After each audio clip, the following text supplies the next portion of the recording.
پەیمانگای تەکنیکی کەلار ساڵانێکە خوێندکارانی گەرمیان تێدا بەرداوامی بە خوێندن دەدەن. بۆ خوێندنی ئەم ساڵ وەزارەتی خوێندنی باڵا بڕیاری داوە لە جێگەی ئەو پەیمانگایە کۆلیژی تەکنیکی کەلار بکاتەوە کە سەر بە زانکۆی پۆلیتەکنیکی سلێمانیە و بۆ ئەم ساڵ لە چەند بەشێک خوێندکاران دەتوانن لەو کۆلێژە بخوێنن. بۆ گفتوگۆ لەو بارەیەوە لە کەلارەوە میوانداری دکتۆر جیاحسین ڕاگری کۆلیژی تەکنیکی کەلارمان کردووە.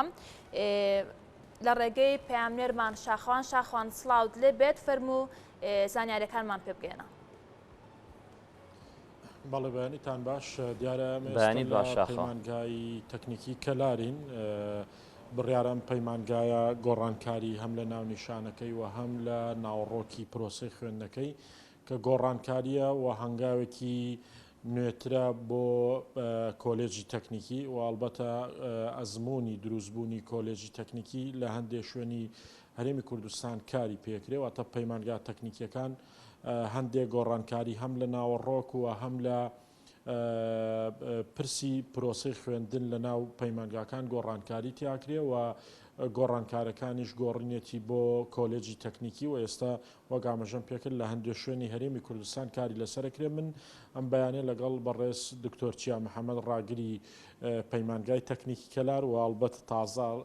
دەوترێت کۆلێجی تەکنیکی کەلار. دکتۆر بەیانی و باش نازام بە ڕاگری کۆلێج تەکنیکی بانگە بکەین لەم کاتە یا پەیمانگای تەکنیکی و زۆر سپاس دەکەین بۆم دەرفەتە. پێمان بڵێ گۆڕانکاریەکان چۆنە و کەی ئەم پرسە بە تەواوی لە ناو پەیمانگای تەکنیکی کەلار دەست پێەکە. بەڵێ بەیانیتان باش بەخێر بێن سەرچاو دیارە ئەگەر من بمەوێ مێژووی پەیمانگا باس بکەم ساڵی چەند و چۆن دروست بوو دیارە ساڵی 1995 ئەم پەیمانگایە کە ئێستا ناوەکەی گۆڕراوە بۆ کۆلیجی تەکنیکی کەلار بە پەیمانگای تەکنیکی کشتتوکاڵی لە ساڵی 1995 دامەزرا لە گەرمیان یاخود لە کەلار وەکو یەکەم دەستگای ئەکادیمی و زانستی خوێندنی باڵا لە گەرمیان یەکەم دەستگایە و دووەم دەستگایش لەسەر ئاستی سلێمانی دوای پەیمانگای تەکنیکی سلێمانی و ئەو کات دەستەی پەیمانگا تەکنیکیەکان یاخود دواتر گۆڕا بۆ خوێندنی تەکنیکی و ئێستاش زانکۆی پۆلیتەکنیکی سلێمانیە. ئێمە دیارەوەکو باسم کرد دوای ئەوەی کە پەیمانگای تەکنیکی کشتتوکاڵی کەلار دروست بوو دوای ساڵێک ناوەکەی گۆڕا بۆ پەیمانگای تەکنیکی کەلار بە دەستپێکردنی خوێندن بە دوو بەشی زانستی بەشی کارەبا لەگەڵ بەشی کشتتوکاڵ کە ئەو کات یاخود با بڵێن تایبەتمەندی ناوچەی گەرمیان بە کشتتوکاڵ بوو بۆیە وا بە پێویستیان زانی پەیمانگاکە ناوی پەیمانگای تەکنیکی کشتتوکاڵی بێ و هەر لەو چارچەوەیە دوای فراوانبوونی پەیمانگا و لەو کاتەوە کە سەداها یاخود دەتوان بڵێم هەزارە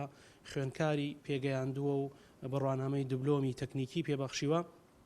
و لە چوارچێوەی ڕیفۆرمی خوێندنی باڵا و خوێندنی تەکنیکی بەگشتی ئێمە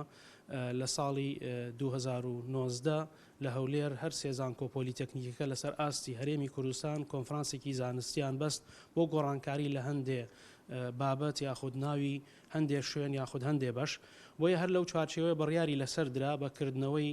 یاخود گۆڕینی ناوی پەیمانگای تەکنیکی کەلار بۆ کۆلیجی تەکنیکی کەلار و خۆشبەختانە بوارەکە لە 4 2021 واتە ئەم ساڵ لە یادی قوربانی یاخود کارەساتی بەدناوی ئەنفالە ئەوە وەکو دیارەک پێشکەش بە گەرمیان کرا و ناوی پەیمانگاکە گۆڕدرا بە کۆلیجی تەکنیکی کەلار و بەکردنەوەی یەک بەشی زانستی بەشی شیکاری نەخۆشەکان کە ئەومان بە پێویست زانی بۆ ناوچەکە و وردەوردە ئێمە هەنگاوی زیاتر ئەنین بۆەوەی بەشەکانمان فراوانتر بکەین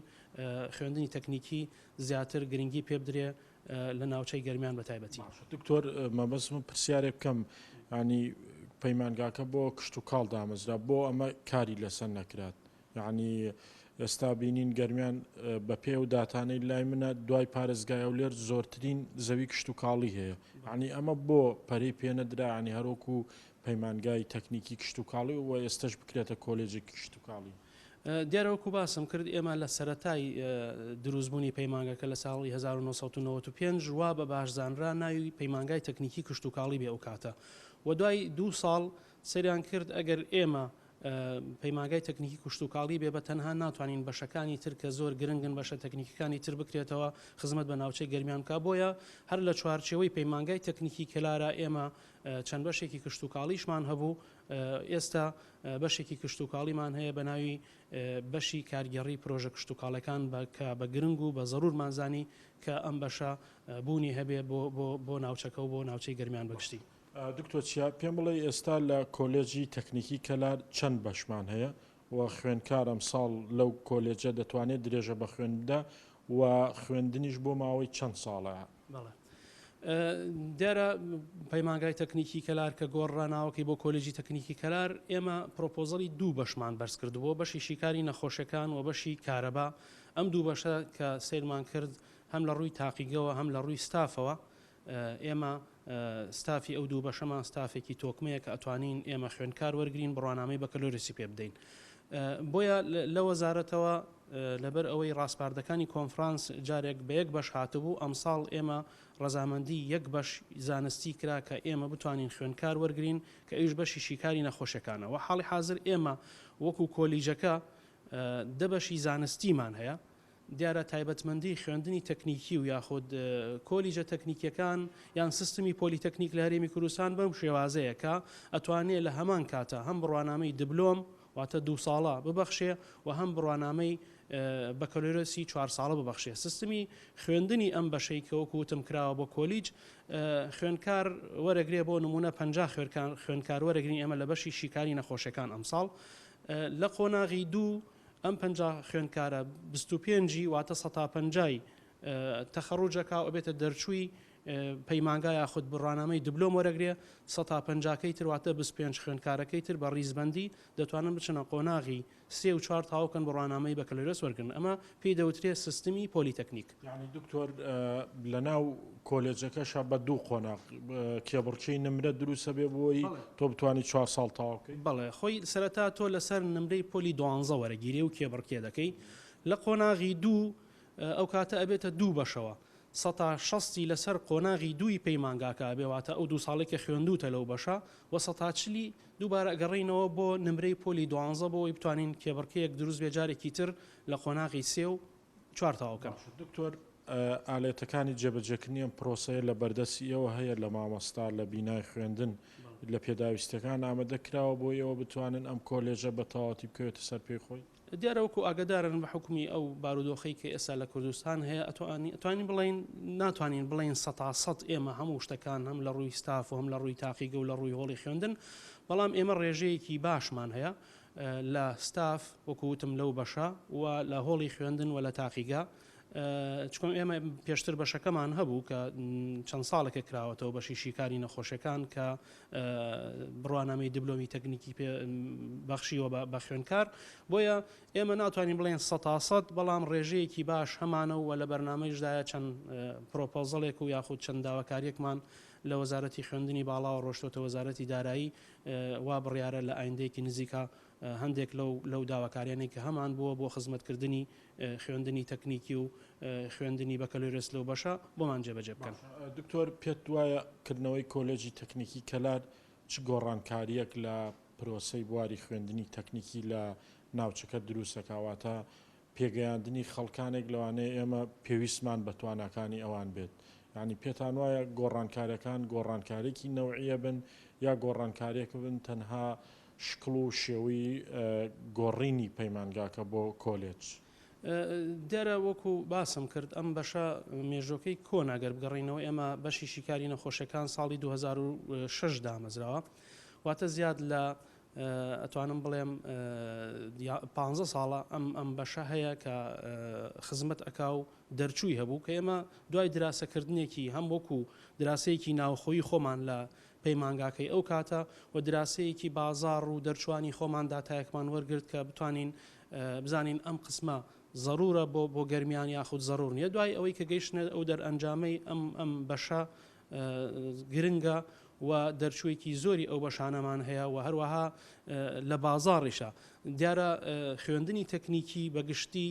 زیاتر بەرەو بازاڕە و واتە جیاواز لە ئێمە ئەگەر سەیری زانکۆ بکەین زانکۆی پۆلیتەکنیکەکان جیاواز لە زانکۆکانی تر ئێستا ئەوان زیاتر ئەتوانن هەلی کار بۆ دەرچواندا بمەزرێن لە بازاڕەوە ئەم بەشێش گرنگیەک و تایبەتمەندێکی خۆی هەیە لە بازاڕە کە ئەتوانم بڵێم هەلی کاری زیاترە لە بەشەکانی تر بۆیە پێمان باش بوو ئێمە جارێ وەکو سەرەتایەک لەم بەشەوە دەست پێ بکەینەوە لە ساڵانی داهاتووە بەرنامەی کردنەوەی چەند بەشێکی ترمان هەیە کە بتوانێت لە هەمان کاتە بڕوانامەی دبلۆم و بڕوانامەی بەکەلوێرسیش ببەخشێەوە واتە بەرنامەی پۆلیتەکنیک جێبەجێ بکەین. باشە دکتۆر ئێستا ئێمە لە زانکۆکانی هەرێمی کوردستانە بینی ساڵانە کۆنفرانسی زانستی و بابەتی زانستی و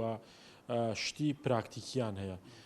لە کۆلێجی تەکنیکی کەلار ئەم هەنگاوانە بەرجەستا بێ یاخود هاوشێوەی زانکۆکان خوێنکار لێرە دەتوانێت کێبڕکەی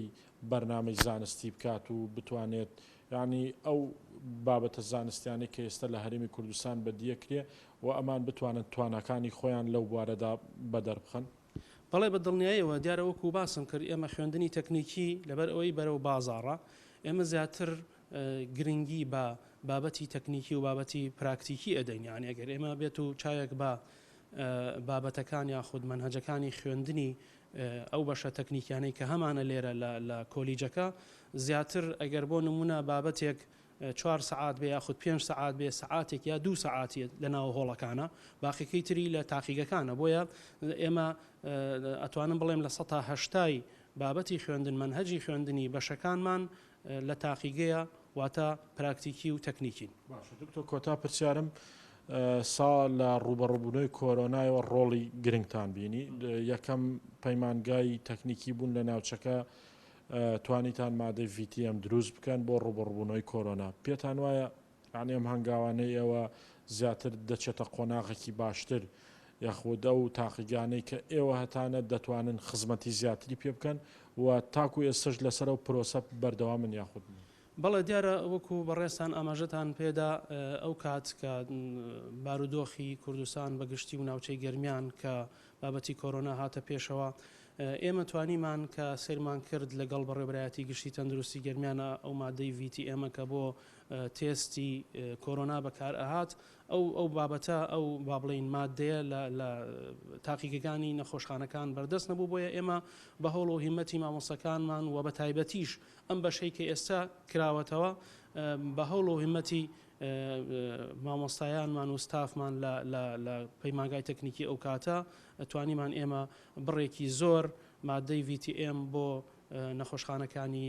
گەرمیان بە گشتی یاکواتە کەلار و کفری و خانەخین و دەربەنی خان و ئانە تەختێ بکەین وە هەر لەسەر ئەو بنەمایش ئێمە خۆمان با بڵین پشت ئەستور بە کادر و مامۆستایانمان بە زەرورمانزانی و بە گرنگمانزانی پەرە بەم بەشە بدەین و ئەم بەشە بکەین بە کۆلیج و یاخۆ بیکەین بە ئەوەی کە لە هەمان کاتا دوو بڕوانامە بەخشێ بڕوانامەی دبلۆم و بڕوانامەی بەکەلوێرس بۆیە ئێمە لە بەرنامە و پلانی خۆمانە هەوڵی ئەوادەین کە زیاتر ئەم بابەتە گەورە بکەین و زیاتر ئێمە برەو بە پرۆسەی خوێندنی تەکنیکی لە ناوچەکە بدەین. زۆر سپاس بۆ پرۆفیسۆری یاریدەدەر دکتۆر چیا محەممەد حوسێن کە ئەم بەیانێ لە بەرنامەی بەیانیانی کورسات نیوز لەگەڵمی زۆر سپاس دکتۆر بەڵێ هاوکار ترێ دیارەوە گفتوگۆکەی من بوو لەگەڵ هەم ڕاگری تەکنیکی پەیمانگای تەکنیکی کەلار و هەم ڕاگری کۆلێجی تەکنیک کەلار جارێک هێشتا ئەم بابەتە شێکلا نەبووەتەوە بەڵام بە شێوەیەکی فەرمی دکتۆر چیا ئێستا ڕاگری کۆلێجی تەکنیکی کەلاری سربەرزانکۆی پۆلەتەکنیکی سلێمانی و ئەم ساڵیش یەکەم بەشی ئەو زانکۆیە لە ئیداری گەرمیان و لە پەیمانگای تەکنیک کەلار بە ناوی کۆلێجی تەکنیکی دەکرێتەوە.